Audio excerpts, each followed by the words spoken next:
It was a grand occasion of the conquest of Makkah al-Mukarramah, which you must have heard many a times how Rasulullah sallallahu alaihi wasallam with 10,000 Sahaba Ridwanullah alayhim ajma'een had marched victoriously into Makkah al-Mukarramah after the Sahaba Kiram were persecuted heavily at the hands of the kuffar.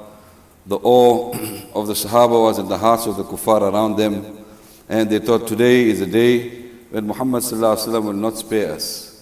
But that day was a day in Tariq and in history where the love and compassion and kindness of Rasulullah sallallahu alaihi wasallam was expressed, that those people that had heavily persecuted companions of Rasulullah sallallahu alaihi wasallam, and Rasulullah sallallahu alaihi wasallam was also commanded to leave Makkah al-Mukarramah. On that day Rasulullah sallallahu alaihi wasallam says, today is the day of forgiving, today is the day of overlooking, today is the day of embracing these people that were kuffar and that persecuted us and caused us so much harm.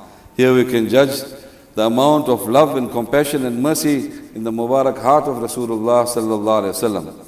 However, that is not our topic. It was on this occasion when the Meccans were surrounded, the mu'mineen and the Sahaba were surrounded by the Meccans, and it was a time of Salat, and Rasulullah sallallahu alaihi wasallam had to choose one Sahabi on this grand occasion to call out the Azan and to give him that privilege and that honor that no other Sahabi has. It was none other than Hazrat Bilal radiallahu anhu that was chosen by Rasulullah sallallahu alaihi wasallam on this occasion. And in some places it's mentioned that Hazrat Bilal radiallahu anhu stood on top of the Kaaba Sharif and called out the Azan.